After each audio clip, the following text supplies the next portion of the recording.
మీ ఇంట్లో negative energy ఎక్కువగా ఉంటే గనక ఈ చిన్న క్రియ ఆచరించి చూడండి.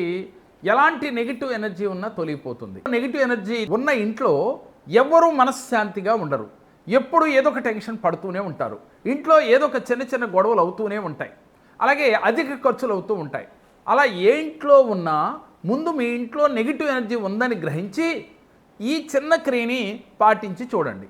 మీరు చేయవలసింది మీ ఇంట్లో 4 మూలల ఒక ప్లాస్టిక్ గ్లాసుల్లో కానీ గాజు బౌల్లో కానీ గల్లుప్పును తీసుకోండి. అది సముద్రం ఉప్పు అంటాం కదా, రాక్ సాల్ట్ తీసుకుని ఏ గదిలో ఆ గదిలో 4 మూలలా పెట్టండి. అలా అవకాశం లేని వారు కనీసం ఇంట్లో 4 మూలలా పెట్టండి. పెట్టి దీనితో పాటుగా బాత్రూంలో తప్పకుండా పెట్టాలి. ముఖ్యంగా నెగిటివ్ ఎనర్జీ బాత్రూంలో ఎక్కువగా ఉంటుంది. ఇలా ప్రతి శనివారము పెట్టి ప్రతి శనివారం కూడా దీన్ని తీసి వాటర్లో వేసేయండి. మరలా కొత్తగా ప్రతి శనివారం పెడుతూ ఉండండి. ఇలా కొంతకాలం పెట్టేలోగానే మీ ఇంట్లో ఉన్న నెగిటివ్ ఎనర్జీ తొలగిపోతుంది.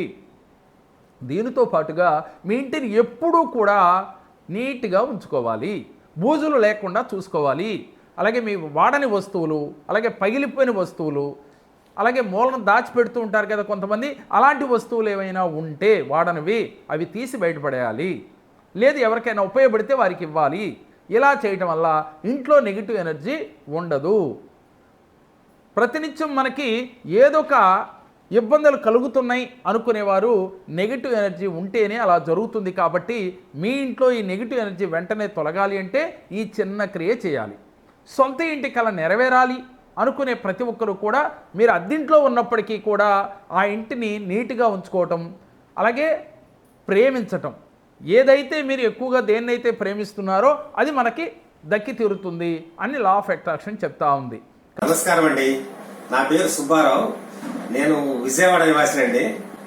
చాలా గొప్ప సమస్యలో ఉన్నానండి. నా టైంలో నాకు ఎట్లా ఎవరి దగ్గరికి వెళ్ళాలి అంటే, నా తమ్ముడు ఒక ఆయన పలానా జేకేఆర్ గారి గుడివాడలో ఉన్నారు, ఆయన దగ్గరికి వెళ్ళరా, ఆయన్ని కలిస్తే మీకు ఒక మంచి పూజ చెప్తానండి, మీ సమస్య చాలా త్వరగా క్లియర్ అయిపోతుందని చెప్పారు ఆయన. నాకు శంకు పూజ చేయండి మీరు.